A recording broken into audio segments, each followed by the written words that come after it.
Hello, everybody, and welcome to Tony the Mole Adams YouTube channel. We took a week off last week. We just got too busy, believe it or not. Two old blokes can still find enough things to do. That we had the buy, Steve. That's how I look at it. Yeah, we had a buy. That's right. We had a buy. So, Tony, interesting weekend of rugby league, wasn't it? Big weekend here in London with the Challenge Cup final coming up. People coming from all over the world. Maybe we'll start there with the sort of coaching merry-go-round because it does have an impact on Super League. Sam Burgess was linked to Perth Bears. Not going there, it would appear. He admitted that he spoke to them, which surprised a lot of people that he would say that openly. That was at the match I was at on Friday night. But what are you hearing about the coaching job at the Perth Bears? Mal's nailed on, is that right?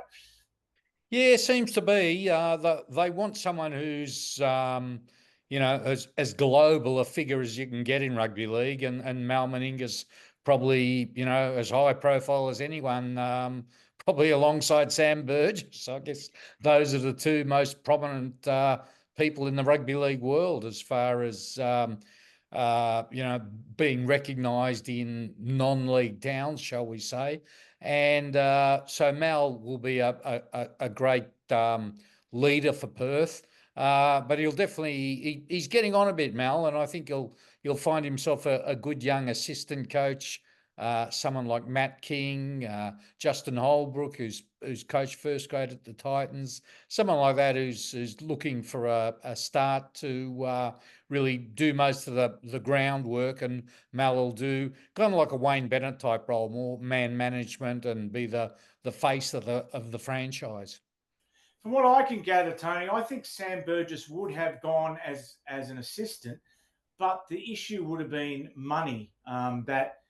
If Mal was just going to be a figurehead, that he couldn't sort of get the lion's share of the coaching department money, that it would have to be shared a bit more evenly. And I think that maybe, from what I gather, was a bit of an issue. But now, Broncos, everyone's talking about what's wrong with the Broncos. Is Madge the man for them after all? What did you make of events on the weekend? Yeah, I thought they were absolutely embarrassing, Steve. I've got to say, they've put in some pretty bad performances the last couple of months. They've lost 6 out of their last 7 games and could miss the finals for the second year in a row. And it's ironic because last year they were all saying, oh, Kevy Walters is too soft. He doesn't go hard on the players.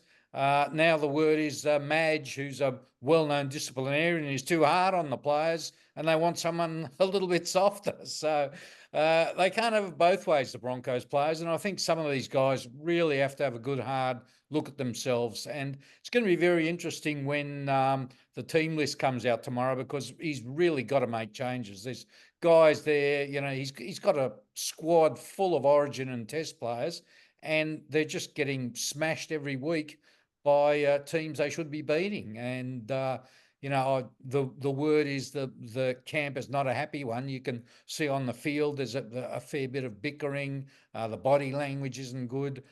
So the team needs a shake-up. He's been pretty patient, Madge, but I think the time has come. So Tuesday afternoon, 4 p.m. in Sydney is when it all happens, when the team's announced, and could be some shocks there.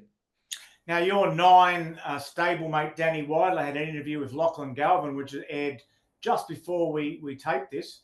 What did you make of the interview, Tony? What were the newsworthy aspects out of it, do you think?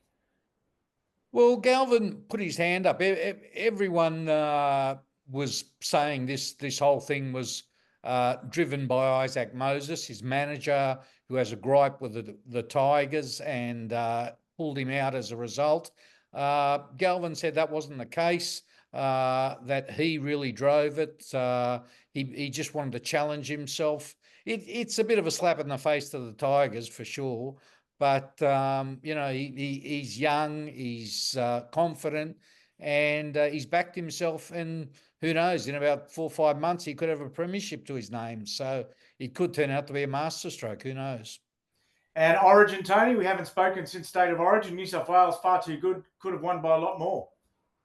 Yeah, they could have, but I really thought it was, as Origins go, a disappointing game one.